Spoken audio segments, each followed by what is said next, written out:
The Wrestle Ramble is proudly partnered with W Energy. W is a fast-growing energy formula designed to give you laser focus without the jitters or crash. Whether you're a gamer, content creator, or just in need of an energy boost, W has you covered. Visit w.gg and use code WrestleRamble to save 10% off your order at checkout. A special thank you again to W Energy for partnering with us here at the Wrestle Ramble.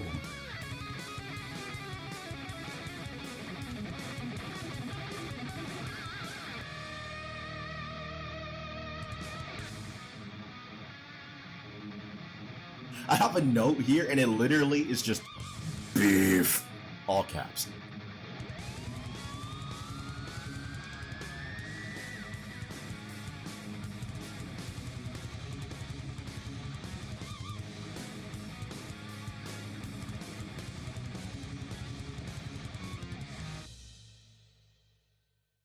And welcome to the Wrestle Ramble. I am your host, Angelus Walker, better known as CyberAngelusX over on YouTube, but you can call me AJ for short. Now, today's episode, we are going to be talking about Nitro, WCW Nitro from February 28th, 2000, and what an interesting show it was. Now, we're coming off the heels of Thunder, in which the last couple of minutes of that show was just, it went off the rails. It went off the rails. It was a total package going up against the world champ. So Ric Flair comes down. Ric Flair, he attacks Sid. He tries to take him out.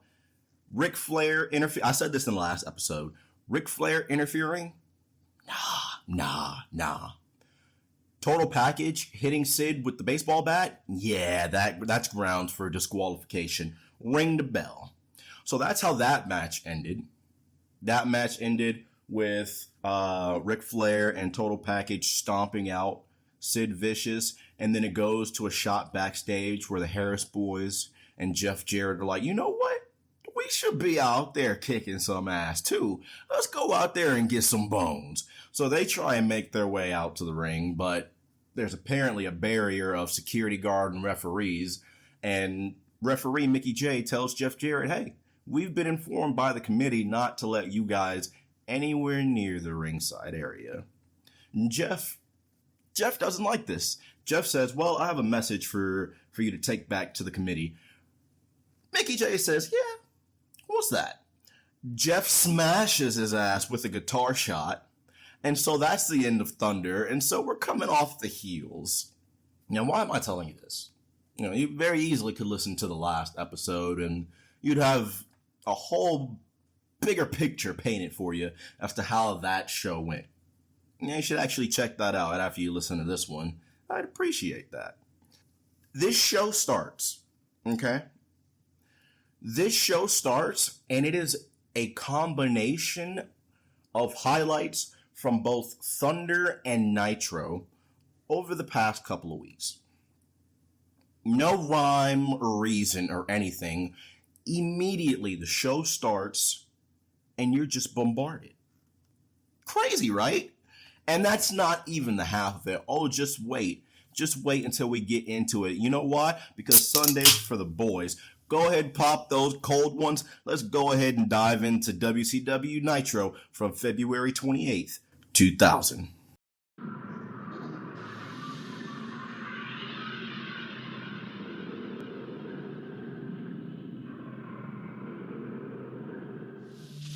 Now, as I said a moment ago, the show starts and it is just bombarding. Like, it's honestly overwhelming at first because you have no idea. If you have not been following along with Thunder and Nitro over the last couple of weeks, you're going to be lost. Hell, I've been following along with Thunder and Nitro the last couple of weeks, and I was lost. No break. No specific rivalry or storyline or anything, just a steady flow of highlights of everything that's been going on both shows over the last week for 2 minutes straight. I had to rewind and just try and follow along. Bear with me. So it starts with showing Sid Vicious and Tank Abott individual match highlights, like showing them together. So you assume that they're going to have a match tonight, and of course you'd be correct. In the main event tonight, Sid Vicious versus Tank Abott for the heavyweight championship. There's a Jeff Jarrett highlight saying, okay, I'm going to just try and go through. I took note of each individual highlight. So bear with me. This is how the show starts. Tank and Sid individual match highlights. There's a Jeff Jarrett highlight saying there's a reason they call him the chosen one, and he has a signed document that says he gets a rematch. Sid confirms the match for Uncensored. Jeff Jarrett then says that the Harris boys are going to do a whole lot of preparation H-bombs, if you know what I mean, and you know what I'm saying. It destroys everything in a 20-foot radius, if you didn't know. There's a highlight of Kevin Nash saying we need to call Batman. I agree with him. There's a highlight of Ric Flair's interview with Mean Gene, where he says Dustin did what he had to do, and quite frankly, I think he did the right thing. There's a highlight of Vampiro saying he's going to kick Ric Flair's ass. That's from Thunder this past week. There's also highlights from that match in particular. The Lex Luger came out and interfered in that, took out the knee of Vampiro and allowed Ric Flair to lock in the figure four. Now it's the team package versus Hulk Hogan rivalry that's being shown. Sid versus total package match from Thunder, as I mentioned before. The Harris boys are, oh my God. It is so bombarding. Like, even in my notes, it's bombarding. So they show the Sid versus total package match for Thunder. We then are shown a highlight of the Harris boys saying that we should be out there getting us some. Jeff swings for the fences on Mickey J, and then that's the end of Thunder. Official show start. 2 minutes of just that. Just back to back to back to back to back to back to back to back to back. So the show starts, and we're shown World Champ Sid arriving. Tony Schiavone says that it's going to be Tank versus Sid for the belt in the main event, as I said. Mike Tenay then catches the NWO coming in. NWO. Yeah, okay. Tenay catches the NWO coming in, and he asks if Jeff has actually heard about the main event. And Jeff says, of course, he doesn't care about the match because he already has his match locked and loaded for Uncensored. So he says, if Mike thinks that he won't keep an eye on the match, though, he must still be reeling from the guitar shot he took a couple of months ago. I'll bet you that was in 99, and I cannot wait to talk about WCW in 1999. That's going to be real fun. I'm just saying.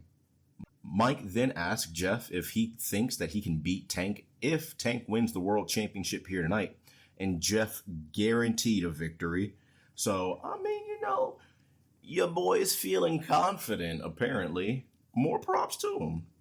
We're joined by the Italian mob, the Paisans, the Mamalukes. I didn't forget it this time. They're coming out first. And, of course, the manager of champions, Disco Fever, is with them. And they, apparently, are going up against Lane and Idol. Now, fun fact, I have no idea which one Lane or Idol is. Could I look it up? Yes, I very well could. But I think it is much more funny to not know which one is which. So, here we are. Mark Madden and Tony Schiavone are on commentary for this one. While I do enjoy Tony Schiavone, Mark Madden is, I mean, he's not the worst. He's actually pretty alright. He's just kind of annoying. Kind of like me. So that's okay. I'll let it slide. Lane and Idol tell Miss Hancock to scram backstage. Apparently they're not vibing with her anymore. And then we're shown a couple of highlights from Thunder, and it's actually laying an idol attacking the Italian mob. That was right before Disco Inferno's match. I almost called him Disco Fever. I have to stop doing that. That was right before Disco Inferno's match against the whole wall. But for this one, Disco is going to be on commentary with Mark and Tony. Coming back from the highlight, the boys are already going at it. Mamalukes means idiots, and Paisan means friends. That's according to the Disco Inferno. Next up, Miss Hancock starts to make her way out to the ring to join commentary for some reason.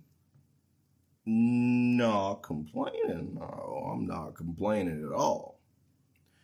Meanwhile, back in the ring, though, mid-air collision, double-cross body style in the middle of the ring. Miss Hancock on commentary then says, "Hit my music," and starts stripper dancing on the commentary table. What is her deal with coming out and saying, "You know what, I'm feeling sexy," and then just starts stripper dancing on the commentary? Because she has done this now at least once before. So, I mean, look, hey, you know. Meanwhile, back in the ring, Vito hits the Impaler DDT and gets the 3 count off of this, actually. Vito then afterwards gets on the mic and says, "If you want to dance, how's about you dance for the Paisans?" And then all of them just, I could say that they danced pretty well, but I'd be lying. And honestly, I don't want to lie to you. Like, not going to lie at all. This was not good dancing. And, there's a fly in here. Never mind all that, because the Harris boys hit the ring. Preparation H bombs all round. Preparation H for Johnny. Preparation H for Vito. Preparation H for Disco Fever. They then grab the tag belts and they start to say, "You're looking at the next tag champs," but production says, "Shut the fuck up."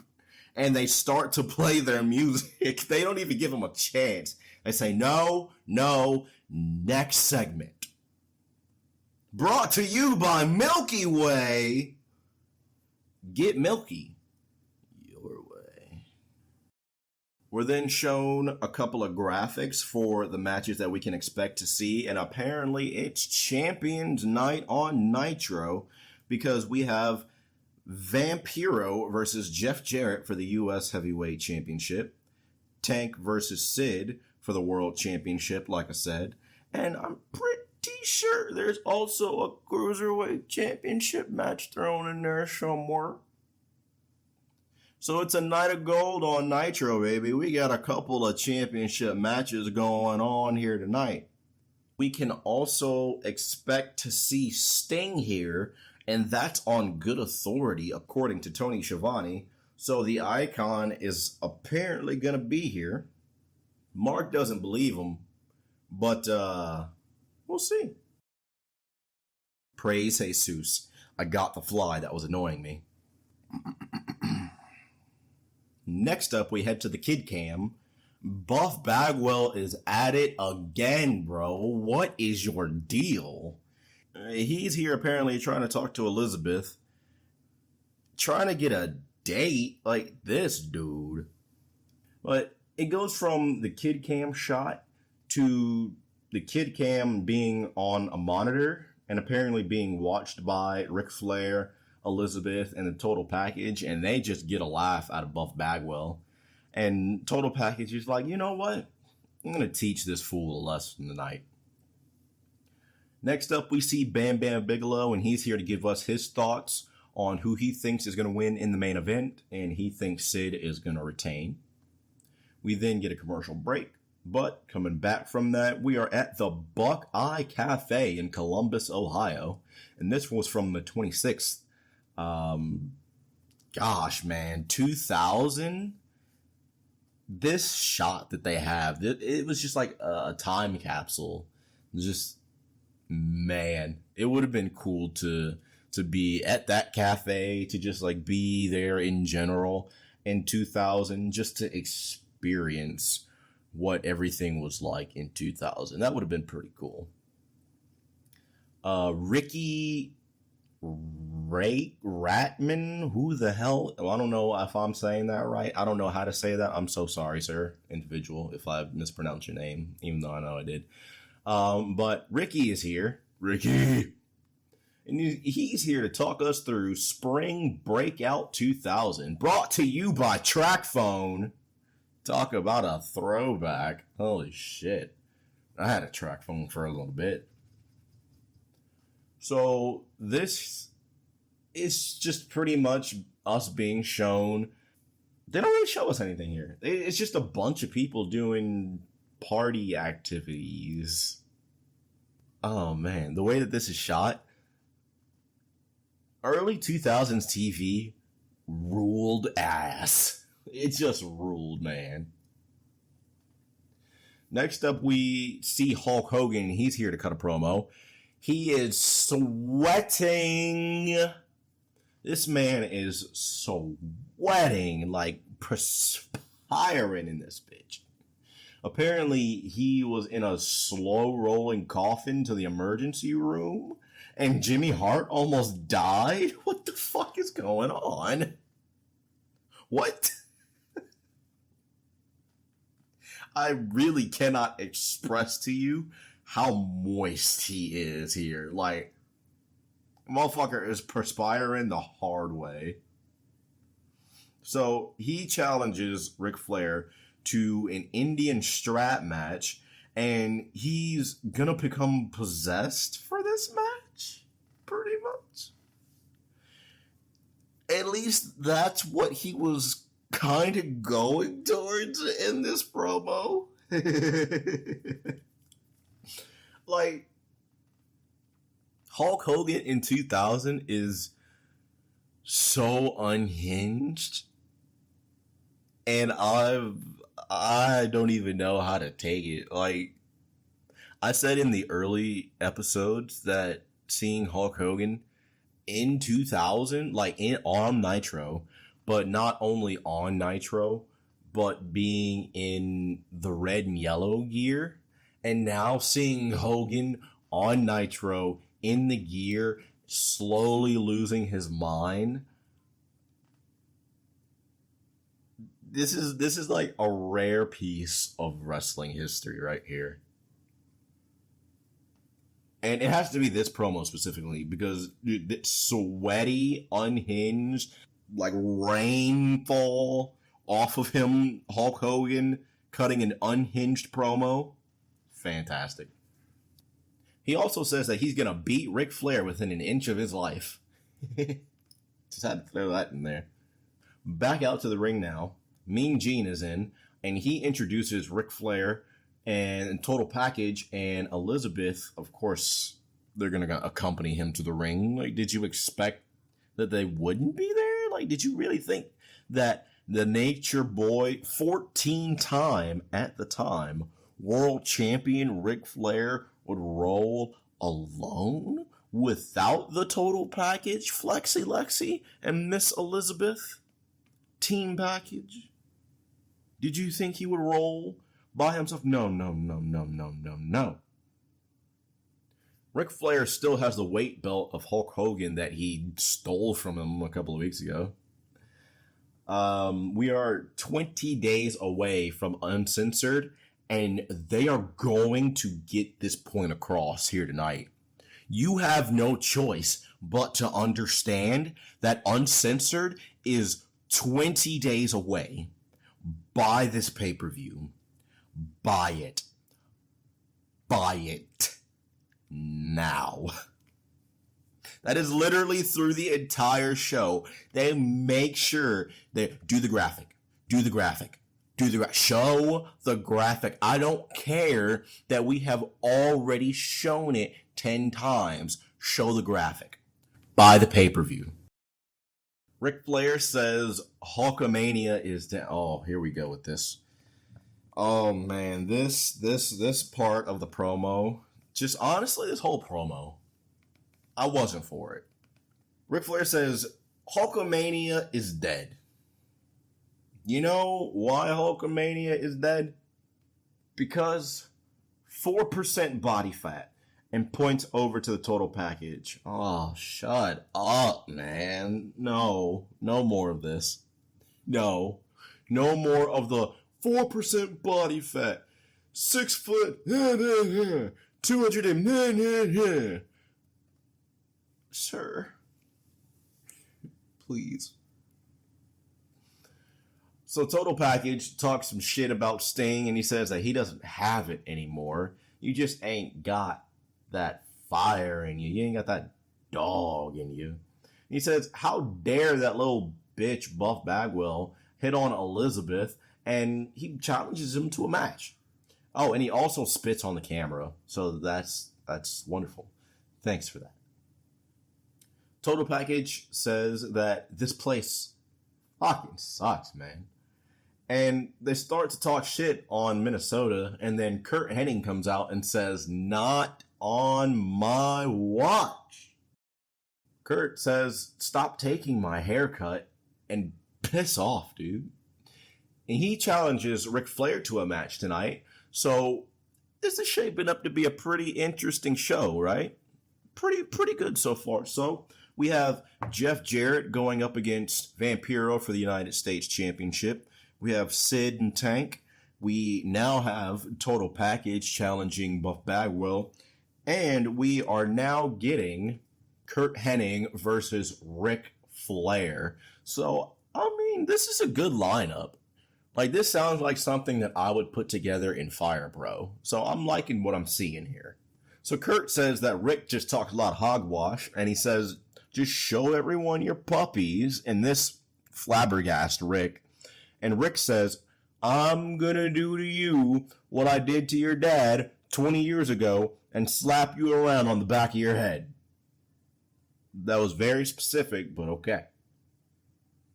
I really thought he was about to say that he was gonna slap him on like the ass. And I was just like, pause. Oh, pause, my guy. Hey, yo.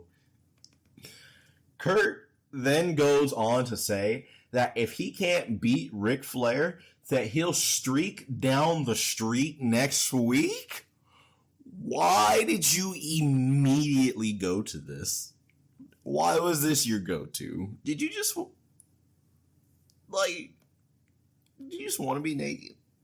What's happening here? Next up, we're shown Mike interviewing Booker T, and he's upset with Kidman. And apparently they're going to have a match tonight. We're then shown Kidman and Tori backstage, and he thinks that she lost the Kid Cam. Coming back from a commercial break, Tony Schiavone is on the phone, and he apparently gets confirmation that Sting, in fact, will be at the arena tonight. So you can pretty much take that to the bank. A guarantee from Tony Schiavone, it's a done deal. The Icon will be on Nitro. So Mean Gene is now backstage to interview the Jeff Jarrett crew. And he says, good to see you ladies back on your feet. Mean Gene had no chill. Oh man, that's great. Jeff isn't happy about tonight. He is not happy about having to defend the United States Championship. And he's even less happy about the fact that Tank has a title match. He's just generally an upset guy, if we're being honest. So from there, Booker T is making his way out to the ring. And Booker has some interesting music. Interesting is an interesting choice of words. But man, I love this set. This Nitro set, I've mentioned it. I mentioned it on like the first episode. I freaking love this set, and I wish it were in more video games. I would do a Nitro Universe mode with that arena every chance I could get. And honestly, I think I might start doing like Fire Pro promoter mode. If you guys have ever played Fire Pro Wrestling World, then you're familiar with it. It's kind of just like a general manager mode. You know, you build up your company, you have your expensive, you make your shows, you get talent, you pay them, you pay for like gyms and like pay for their medical bills and stuff. It's a whole thing. So I think I might give that a try. I don't know if I'm going to record it and put it on YouTube, but I think I might. I do actually have Fire Pro downloaded. I just haven't really gotten into the mode too much, but I think I might give it a go and see what it's about. And I'll report back to you guys and let you know what my thoughts are on it. Next up, Billy Kidman is out. Booker obviously has the power advantage, so he's going to try and utilize that early. Kidman though is going to try and be quick and utilize his speed. Booker at one point hits the axe kick, and then Tori gets on the apron. And here come the Harris boys with what? Say it with me now. Preparation H-bombs for everybody. When they send Kidman off into the ropes, Tori is still on the apron, and so she goes flying off. Preparation H-bomb to Kidman, don't call him Billy. Preparation H-bomb to Booker, don't call him T. Everybody's getting taken out here tonight on Nitro. Next up, we're showing a graphic for the main. And then Mean Gene is here to interview the Harlem Heat. And, well, they say that's what happens whenever you don't have somebody to watch your back. We're then joined by Lash LaRue, the Raging Cajun. He's talking. That accent is thick, though, let me tell you. I don't know if that's, like, legit or if he was just, improving. If it wasn't legit, he did real good. If it was legit, damn, that is thick. From there, we head to a commercial break, but coming back, we're then at Arnold Schwarzenegger bodybuilding? Huh? Mean Gene then interviews Norman Smiley, and he says what Dustin did was wrong, and when he was the hardcore champion, Terry Funk was an inspiration. And tonight, it's Dustin that's going to be doing the screaming. So he's looking pretty fired up. He's got a little bit of extra pep in his step. Next up, though, we have Brian Knobbs coming out to the ring. And 3 Count is already in the ring. Evan Courageous then gets on the mic and he says, how about you put the championship on the line? And how about you put it on the line in a handicap match against the 3 of us? So Brian Knobbs happily obliges. This is a championship match. A hardcore handicap match for the hardcore championship. Evan says, you're going... Oh, Evan has a line. He says, you're going down for the 3 count. Oh. Brian tosses weapons in, and then he gets in. 3 count hit him with trash can lids, and he just no-sells it. Evan Courageous grabs a trash can and he tries to hit Brian Knobbs, but apparently he just uses the cast to deflect it. He says, get that shit out of here. Knobbs then grabs the trash can and just brains everybody. Mark Madden says, I gotta admit, the Pretty Boys aren't a match for the Husky Hardcore Champion. Sir?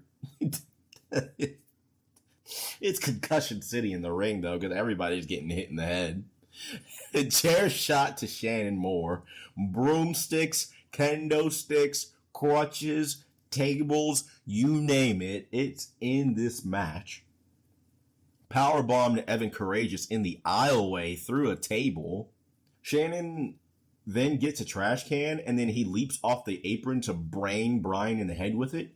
And then all 3 of them dogpile him, and then they get the win, and they're the hardcore champion. Brian, though, quickly says the hell with all that and attacks Shane from behind and then goes after the others, chasing them back up the rampway. Vampiro's in the back being weird again, and he says that Jeff has a serious freak to deal with tonight. Okay, buddy. Next up, though, is Dustin Rhodes versus Screamin' Norman Smiley. But we got to have a commercial break first. Coming back now, Mean Gene is interviewing Brian Knobbs and Fit Finlay, and Brian's not too happy that he just lost the Hardcore Championship, and he wants his rematch. And Finlay also challenges 3 Count to a 6-man tag on Thunder, so ooh, I can't wait to see that one. That's going to be good. Norman is making his way out to the ring next. And why does he always wear football gear? Like, what's the deal with that? Dustin Taker is out next. And Mark calls him the American Dream 2000. And that is not correct. Norman spanks Dustin? From a wheelbarrow position? So it's going to be Dustin Rhodes versus Terry Funk at Uncensored. Norman wiggles, and then Dustin says, wiggle this, and then decks him with a clothesline. Dustin then tosses him out to the outside, and then he tosses him around ringside for a bit before they head back in. He lariats him off the top rope, and that's enough for the 3 count.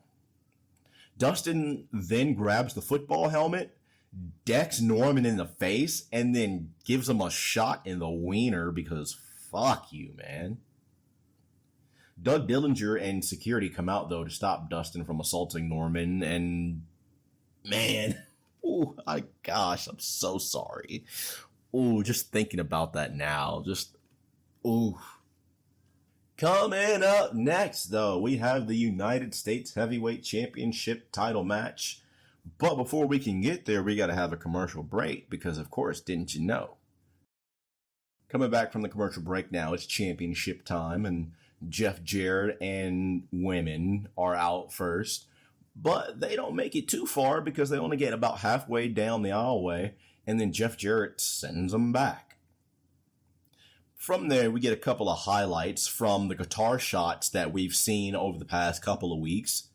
Guitar shot for Terry Taylor, guitar shot for Kevin Nash, guitar shot for Mickey J, and they say on commentary that Jeff Jarrett has been fined $10,000 per guitar shot. Holy shit.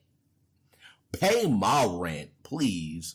Throw me a couple of bucks. I'm trying to get a little bit more than the dollar menu, you know? God damn. Y'all got it like that? Say hello to the dead guy. Mark Madden. So sorry. That he said that, not me. I'm just repeating what he said. Start of the matchup, though. Collar and elbow tie up. Flurry of kicks from Vampiro. Vamp goes for a twisting corkscrew swanton, but misses. There's a sign that I noticed that says, "The Harris Boys Be My Toys." Sunset flip from Vampiro, but Jeff holds on. He grabs the ropes, and then Nick Patrick kicks his arms off for 2. The Harris Boys come out because did you expect them to stay in the back? Come on now. Have you been watching the show? The Harris Boys come out, and Harris Boy number 1 tries for a shot, but Vampiro ducks underneath and delivers a roundhouse kick. The other gets in the ring with the U.S. Heavyweight Championship, but he gets a kick too. Get out of here, boy. Sid Vicious is now making his way out to the ring, so Vampiro's got a little bit of backup. Sid comes out and he sends the Harris Boys packing. Jeff is back up now and he hits Vampiro with the championship, but it's kind of off screen.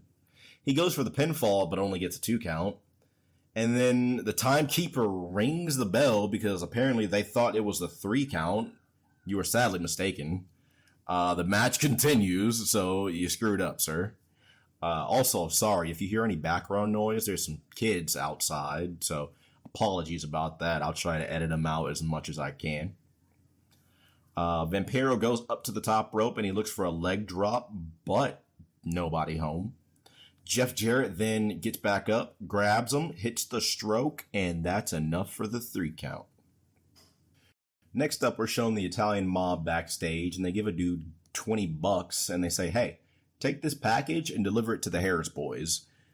Okay, sure. Whatever you say. From there, we head to a commercial. Coming back now, we're back at the cafe from earlier that I mentioned. And Ricky is back, and he's here to talk to the Disco Fever. Disco Fever, Disco Fever, Disco Fever. Yeah. 3 count apparently draws chicks, according to this guy. He says anywhere three there. He says anywhere 3 count goes, the chicks tend to follow. If you say so. During the break, Finley just wanted to whoop the ass of Vampiro, so he just tossed him around backstage for a little bit. Back out to the ring now, the Nitro girls are here and they're showing what they got. David Flair just decides to help himself and comes into the ring thrusting like aggressively. Daphne then shows up at the crowbar and he drops to his knees to beg. He kisses her feet, he kisses the outside of her thigh, and then he kisses her on the mouth. This next line, actual line from Mark Madden. Kissing her feet, thigh, moist, supple lips. Oh, did I say that out loud? Actual words of Mark Madden. And then they hug. And next thing you know, the lights go out and we're being joined by drugs. I mean, Prince Ikea. The announcer says, coming to the ring on ecstasy? Come in ecstasy?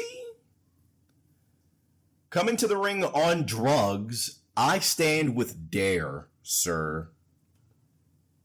There's a strange man on commentary, by the way. And then... No, they give no indication. A dude just starts talking. I had no clue who this was. I was like, this isn't either Tony Schiavone or Mark Madden. Who's on commentary? They finally show him, and it's fucking Crowbar. And I'm like, holy shit, the strange man on commentary is Crowbar. He speaks. He thinks David is good, and he's not at all. So Prince Ikea makes his way out to the ring, and we're getting set for the Cruiserweight Championship match. So the match starts. David points in Ikea's face. He says, "Hey, hey!" He dances a little bit, and then he slaps Prince Ikea. Daphne do be screaming, that's for sure. Also, why is Crowbar kind of good on commentary? Prince Ikea is on the top rope looking for maybe a front missile drop kick, but Crowbar comes up on the top rope behind him, like sitting on the part that separates the actual turnbuckle from like the post. So he comes up and like sits behind him.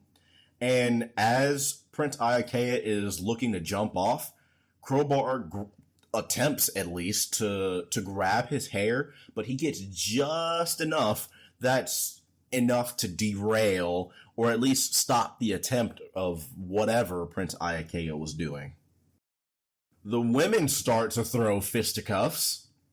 Prince Ikea hits the DDT in the ring on David, and it's enough for the 3 count. This match was not long by any means necessary. Crowbar then pulls Daphne off of Paisley while she's laughing and screaming, so we can tell that she's clearly a few fries short of a Happy Meal. We're going to head backstage now. Sid Vicious has been attacked, and there are guitar remnants on the ground around him, so I wonder how that got there. Wonder who could have done that. Certain someone that uses a guitar. Wink, wink, nudge, nudge. Then we get a commercial break. Coming back now, the guy that we saw earlier that was paid $20 by the Paisans, he gives the package to Jeff and Co. And the package was a dead fish? You dead meat? Question mark? Mean Gene is here now to give us an update on Sid, but before he can really give us a good update, Sid comes in and says, Jeff, I'll see you at the pay-per-view, and Tank, I'll see you in hell. Oh, that's quite aggressive. The Cat is coming out next, and the dub, oh my god, the dub song that they give the Cat is one of the worst songs I have ever heard the displeasure of hearing. Like, it sounds like something that would be in the Cosby Show. But never mind that. The Cat is here now, and he cuts a promo, and he says, you rednecks didn't believe that I could bring James Brown, did you? And he says, how about we see some highlights? And then we're showing a couple of things up on the Tron. Music starts playing again. The music that nobody wants to hear. The music that I don't want to hear. And he says, you know what? Here, I'm going to show you again. Hit my music. And then the music starts again. And I want to cry again. No dancing. No terrible dubbed James Brown music. None of that. No. Did not enjoy the segment right here. Not even a little bit. Anyway, the Maestro comes out and says, the hell with all that. He runs in and attacks the Cat. And holy shit, this match was so quick. This match was almost blink and you miss it. So, Symphony puts a mic up to a boombox, not the JVC Kaboom box, and then starts to play a 3-count song, but of course the 3-count song that she plays is copyrighted now, and so they can't actually play it, and so they just play the dubbed song that they play whenever 3-count comes out. So 3-count starts to play. The Maestro then uses the boombox as the referee is trying to fend off the Cat because the Maestro was in the ropes. And so as the Cat is coming back towards him, the Maestro then gloms the Cat with the boombox. Again, not the JVC Kaboom box. And then that's the end of the match. Like, holy shit, this was so quick. Never mind the Maestro, never mind the Cat, never mind Symphony. What you really want is the next thing. And what is it? The main event graphics. Because we're going to show you, we're going to make sure that you know that Sid Vicious is defending the heavyweight championship of the world against Tank Abott tonight. We're then shown Curt Hennig and Ric Flair walking backstage. And then the total package is starting to get frustrated with Liz because, well, the bat is missing. Wonder where it could be. Next up, we're shown Kidman, don't call him Billy, and he gives us his pick for the main event. Please don't ask about that stupid camera. Coming back from our commercial break now, Ric Flair is out, Curt Hennig is out. And you know, I feel like 9 times out of 10, I barely hear the ring announcer in WCW. And I feel like that's the way it's always been. Like, you could hear him, but faintly, like ever so faintly. Nothing really noteworthy happens in this. Curt Hennig throws 10 punches in the corner. He swipes at the ref, who I guess kind of caught a glancing blow, but not really. You know, he just kind of like acted like he got hit in the face. Well, never mind pretending like he got hit in the face, because reversal on an Irish whip coming back into the corner, Curt Hennig takes out the ref, and so, sorry, Nick Patrick. Hennig hits the perfect plex, but there's no referee. The total package comes out to just deliver 2 kicks and then immediately leave. Curt then gets back up, and then he goes outside to grab a steel chair. He comes back in, and the ref sees that he has a chair. He tries to stop him, and then while he's trying to prevent Curt from using the chair, Rick hits Curt with a low blow, and then he just rolls him up for 3. Flair then proceeds to whip Curt Hennig with the weight belt, and yeah, this match was nothing really. Backstage now, Ming just wants to see the two guys beat the hell out of each other in the main event. Coming back from that commercial break now, Ricky is back at the cafe. And he says, man, this dancing shit is whack. Disco Inferno is just over here doing disco. 3 Count is just over here disrobing because of women. Where are the Nitro girls? Ricky wants to see some Nitro girls. Can we get some Nitro girls over here, please, for my man Ricky? Sure enough, wish granted, because the next shot, we get a couple of Nitro girls doing their thing. Back over to the arena now. We're joined by the Total Package and Elizabeth, who just had to make their entrance. I thought it was the funniest thing that they ran down, Package got in just to deliver 2 kicks, and then say, all right, come on, we're done. Head back to the back, and then come right back out just to make his entrance. That was the funniest shit, honestly. He do be flexing, that's for sure. Buff be flexing too. I have a note here, and it literally is just beef, all caps. For the love of God, buy this pay-per-view, please. They want to get the graphic across. Uncensored is 20 days away. Buy this pay-per-view, please. Buff is a whore. Tony Schiavone. So the bat is missing, and Sting is allegedly here. You get it, right? You get it. Right. Corner splash from Buff gets 2, because Elizabeth puts Total Package's foot on the rope.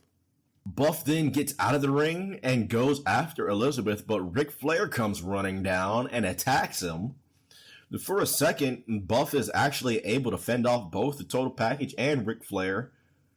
Until he's not, because Ric Flair takes out the leg, and of course, that leads to a disqualification.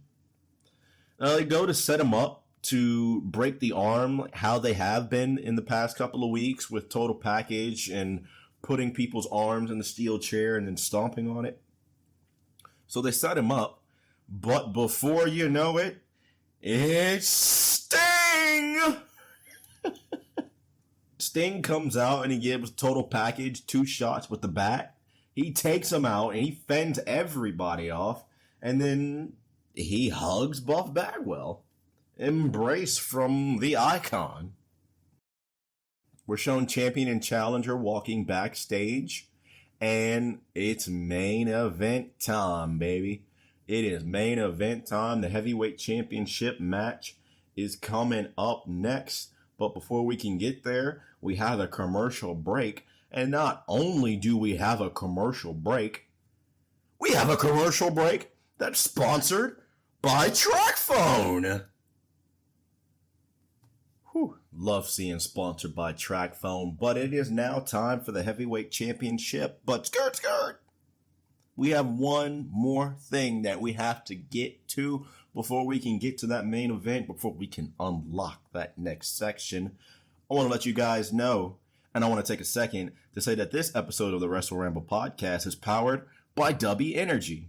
W is a fast-growing energy formula that'll get you laser-focused, and there's no worries about the jitters or crash because it's sugar-free. Ooh, gots to love that.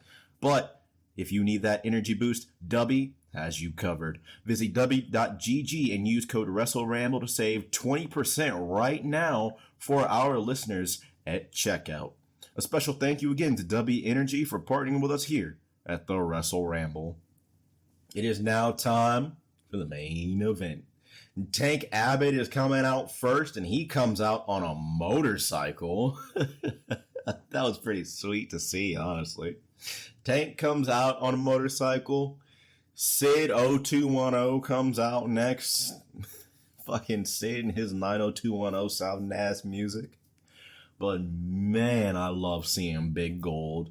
Love that championship, and I have got to get me a replica of it. Now, because of the attack earlier that we saw, Sid has got some taped up ribs for this one, and to no surprise, Tank immediately goes for body shots. And Tank actually locks in a guillotine in the ropes, and he's just yelling that he's going to put him to sleep. The referees, he's like, you got to let him go. I don't know if he's doing the counting. I don't know if we've just foregone the counting, if that's just a suggestion now, if the match has even started. Tank is like, I'm not letting go. I'm putting his ass to sleep. So eventually he lets go. Sid is looking worse for wear, honestly. But eventually he's able to rebound, so he comes back up. Tank then picks Sid up like double leg style. He walks around the ring with him, and then he slams him. This match, again, it's not going to go long, folks. It's really not going to go long. So, Campbell clutch by Tank Abott, and he makes the mistake of playing to the crowd. He literally walks away from Sid to go over to the corner to just like start talking trash, either to commentary or to the crowd, to somebody. He starts talking trash, but he gives Sid enough time to be able to rebound and get back up. He turns around. Sid locks in a sleep. He doesn't even turn around. Sid locks in a sleeper, and then he wrestles him down. He transitions into the crossface, and then Tank taps. Sid celebrates, and then the show ends. That match kind of sucked, if I'm being honest. That kind of sucked. Oh man, I wish they would have kept it going. Like maybe had a mini undefeated streak going for Tank Abott. Maybe not like Goldberg levels, but at least maybe have an undefeated streak going to the United States Championship, or bringing back the television championship, since we saw that not too long ago. Maybe have him go for that. But man, he just tapped out really quickly to the crossface with Sid. Like, I was not expecting the match to be that short. And like that doesn't do him any favors booking wise. I mean, sure, it makes Sid look all right, but he got choked out in the beginning portion, and he was looking like a bitch, if I'm being honest. But whew, that is the end of this one, folks. And I'm still like, not the way I would have done it, but you know, to each their own. Question mark? We are hot on the heels of Uncensored, though. We are right around the corner from it. It's coming up 20 days away, in case you didn't know, in case you didn't see that graphic at any point during the show. We're heading towards Sid and Jeff Jarrett, and I'm very interested to see if Jeff Jarrett can win the heavyweight championship. And I'm trying to avoid spoilers, so that's why I'm not really looking anything up from around this time, because I just want to watch it as if I were there in 2000 and watching it live and watching it unfold. So we're going to see if Jeff can claim the heavyweight championship. Sid retains in the main event here tonight against Tank Abott. And that's Nitro, folks. That is Nitro, so we are definitely not anywhere near the length of the last one, thank goodness, but maybe we'll have a little bit more to talk about in the next episode. We'll see what Thunder has for us. And you know what? I'm kind of glad this one went a little bit shorter. I'm kind of glad, and I'm not going to ramble this time. I promise you, because that's how we ended up having a whole extra 30 minutes at the beginning of the last episode. So, ladies and gentlemen, if you made it to the end of this episode, I thank you so much for listening. If you are listening on YouTube, hit that subscribe button, hit the thumbs up. I greatly appreciate you, as that helps us get in front of a bigger and better audience. If you're listening on a podcasting platform, then give us a like, give us a rating. You know, we appreciate all of that. And that's really what we want here at the end of the day, to just expand as much as we can and bring everybody in to just talk about some crazy ass wrestling that was going on in 2000, because it's fun. Why not? It's fun to just sit and see how different the landscape of professional wrestling was 24 years ago, and just how different it is now as compared to something like SmackDown that I watched last night. It was pretty good. But that is going to do it for Nitro here on this episode. Thank you all so much for listening. I greatly appreciate you for stopping by, and we will catch you all on the next one. We'll catch you on Thunder.